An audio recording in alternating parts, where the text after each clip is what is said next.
click, click, click. Hello everyone, and welcome to my latest video, and welcome to my review of the GFX100RF. I'm here in Strathcona in East Vancouver on my way to Chinatown, and I'll probably finish my video in Chinatown, but it is my, I'll call it kind of semi-long-term review of the GFX100RF. I did get a chance to play with it when it first came out, and I had it for a few days, and I did all kind of like the basic nerdy tests on it. But this was really like, can this be my daily camera? Can I take this out with me every day? The size, the weight, the f4 lens, 35mm f4, so it's like a 28mm f 3.2 on a full frame. Like, is that good enough for me? Someone like me who loves street photography, who loves 28mm. And as well as the size and weight and, you know, no built-in flash, all those things I got a chance to see, and, you know, just stayed off right from the start, 100%. Like, this is exactly what I thought it would be. Like, first of all, you get the specs. You're like, okay, f4, all right, 35mm, bonus, 102 megapixel sensor, bonus, new levers, new button layout, three-way articulate. Is it three-way? Let me just double check here. No, it's not three-way. I didn't even notice because typically I just shoot, you know, with 100 megapixels, you don't have to shoot this way. You could just crop it. And there is a crop mode, right? Where you can shoot it vertical, which is kind of a homage to the 645 series, because the GA645, because it was a rangefinder style, when the film, the 120 film went this way, it was a vertical. It was a vertical portrait mode. And I have the GA645zi and I had the original GA645i, I think. And I love the camera. It was my favorite medium format camera because I could take it with me anywhere. And that's when Fujifilm first announced the GFX50S, originally back in 2017, the very first thing I said was, I want one of these. And I've posted pictures with my film Fujifilm rangefinder cameras, from the Texas Leica to the GA645, alongside every Fujifilm digital GFX camera, as kind of a hint to Fujifilm saying, you know what, you guys need to make something like this. So Tak is happy. This has been my dream, that someone would make an all-in-one. You know, to call it a point and shoot is kind of an understatement. I mean, this, you know, it's a fixed lens, everything. It doesn't have a built-in flash, which is, I kind of understand why, because the lens is so big, you would have got an arc anyways, but having that little pop-up flash that is body powered, which for now doesn't work. I hope it's a software thing that Fujifilm can allow this to use that flash. But having this EF-X20 flash, not a lot of you have it. It wasn't popular when it came out. It was meant for the X100 and the original X Pro 1, and it just didn't sell well. And I never understood why, because I've always loved this flash. I have 4 of them now. And so if you can get a hold of the EF-X20 flash, I highly recommend it, because having flash with leaf shutter is amazing.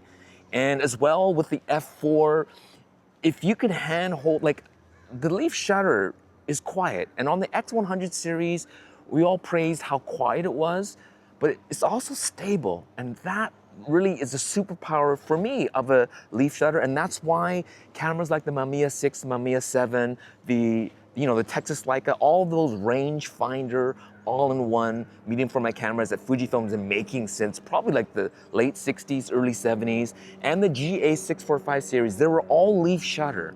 And yes, they're quiet, but more than that, they're all stable. So hand holding it 1/60th of a second, even with 100 megapixels, if you have stable hands, no problem.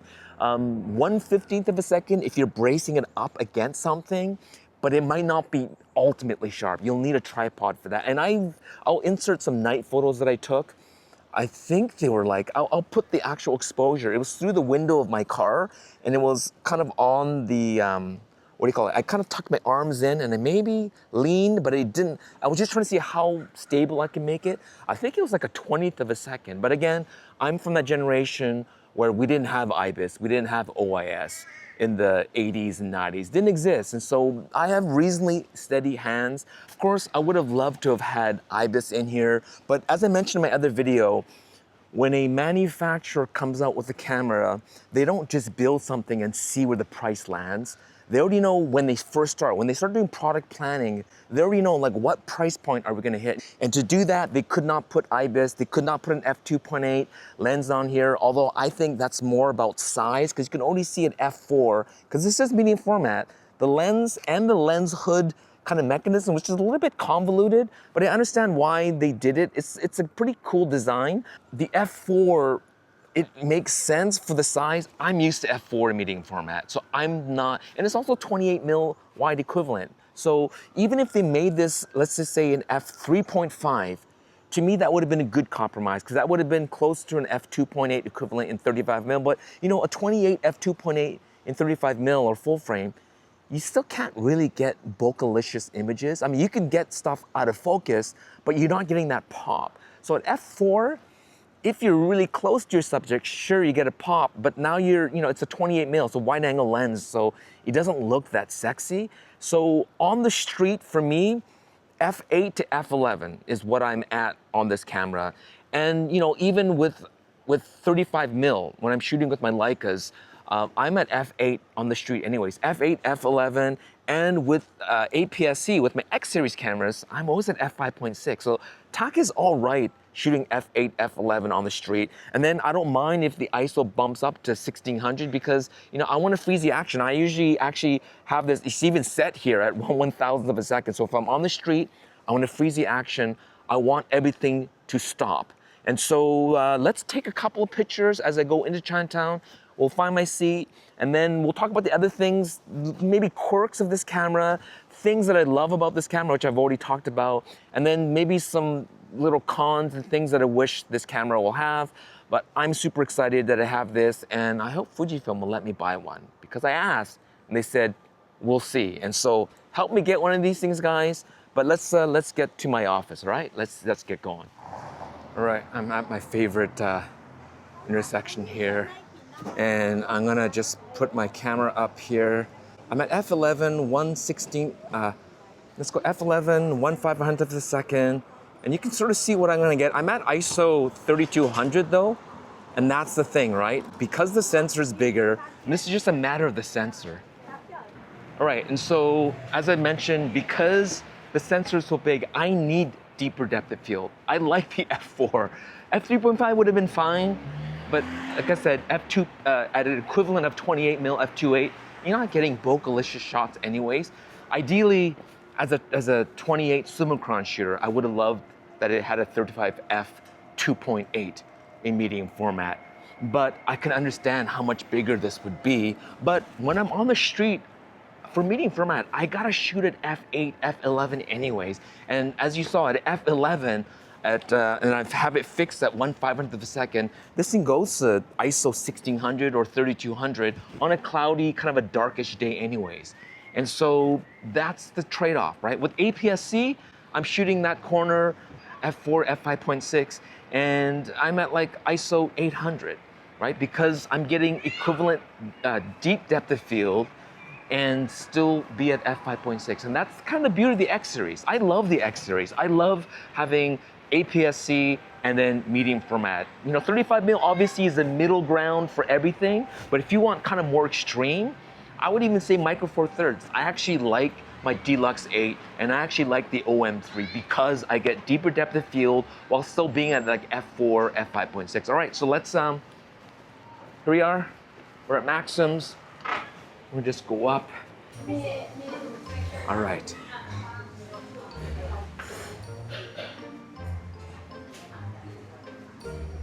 Here we go. Ba-da! Oh, you can't even see here.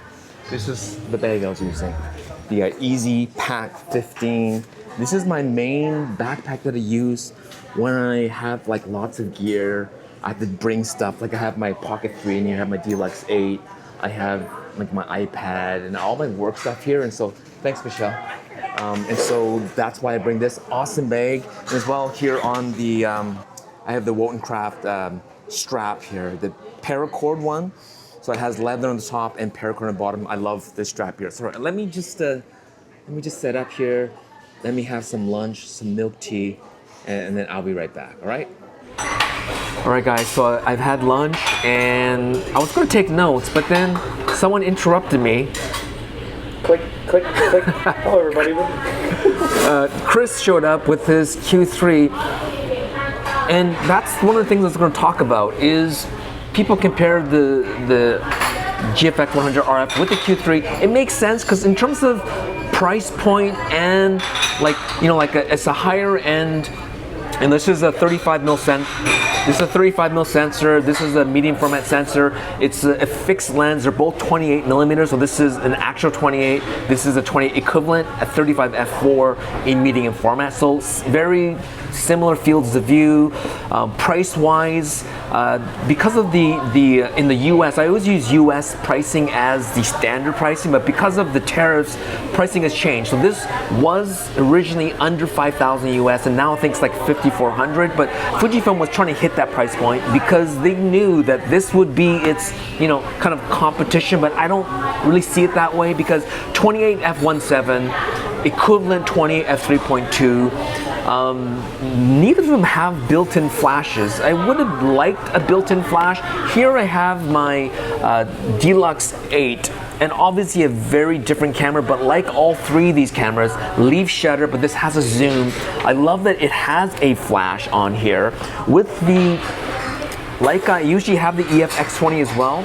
This is a great camera. I like the Q series. I've reviewed all of them, but I also like this camera because, well, Fujifilm does medium format really well. And yes, it's an f4 lens, but as I was mentioning before, f4 in medium format to me is normal, and I like deep depth of field. So I'm on the street at f8, f11, f16. I want everything in focus, and so f4 to me, or even if this was f2.8, which would have been like an f2 in full frame, I think that it's not enough of you to, it's just not much of a pop.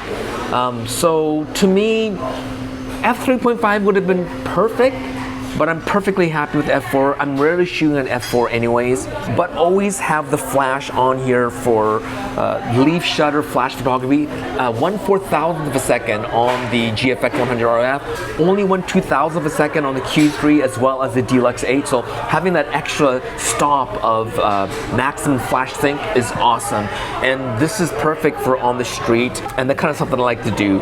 And so hopefully Fujifilm will bring this back, or just buy the Godox equivalent that they have out there. But before Chris takes off, this is probably the closest camera that people would compare with the GFX. But I say, if you're a Leica person, just stick with Leica. I say buy either the Q343, which to me, meh. I like 28, I like wide angle. You can always crop in to a 43 equivalent, and you can always crop in digitally because of the 60 megapixel sensor up to 90mm equivalent. So it's still good enough.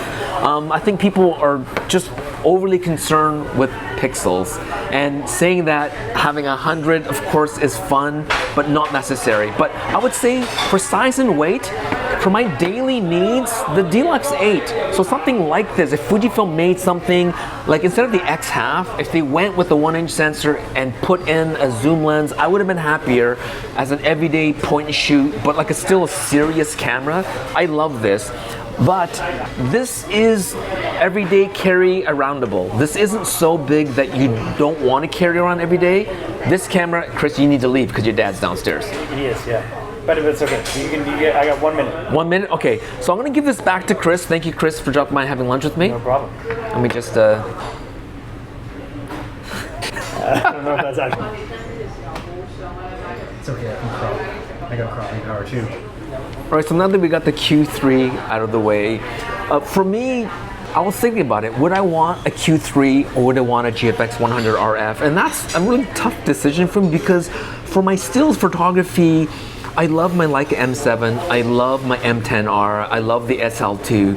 So just to keep everything in the family, it would make sense to get a Q3. But I also really like the GFX100RF. So if you are already in the Fujifilm ecosystem, I say just stick with the GFX because you're used to the color science, you have your film simulations that you like the way that you set things up.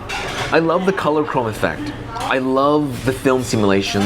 I love that in camera, you can process your RAW files and output HEIF, JPEG, or even TIFF files for printing. All in camera. You can set up this camera and put it into your PC or your MacBook and actually use the processor in here to create your JPEG. So instead of doing it in camera, you could do it on your laptop or on your PC and be able to produce your your real film simulations using the camera's processor. And so all those things I think is a huge bonus with the Fujifilm. I don't think the app is as good as the Leica app, but in the end, being able to do all in-camera processing is a good thing. And so overall, all the pros. I love the 28mm equivalent and the 35 f4. F3.5 would have been perfect for me. A lot of people wanted f2.8. It would have been too big. I mean, look at the size of this already. And so I think it would have been too big.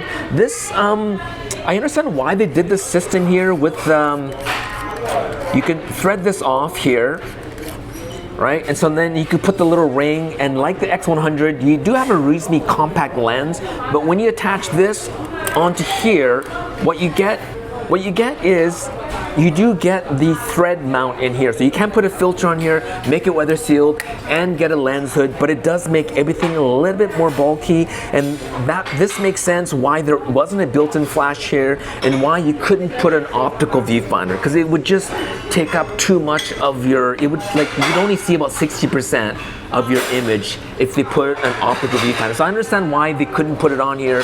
It makes complete sense. So having an EVF only is great. Having all the switches and dials, I love that it has aspect ratio modes as a physical dial.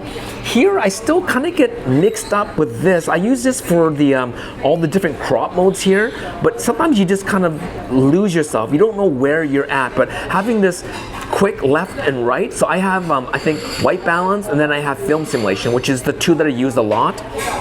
You have the extra button there, you have long press right, long press left, and then you have this here, you have here, tons of control features. I like that. And once this camera becomes your camera, you'll know where everything is. It just becomes home to you. And carrying this around as an everyday camera, it's fine. Like, I'm all right with even the Leica SL2 as my everyday carry around a camera. For most people, it's too big, it's too heavy. But I think if you are a camera nerd, you're used to carrying around larger cameras. But the thing is, medium format. Being able to have a medium format everyday camera, it hasn't really happened in history other than the GA645 and the 645zi. Zi specifically because it had a zoom lens and it had a built-in flash.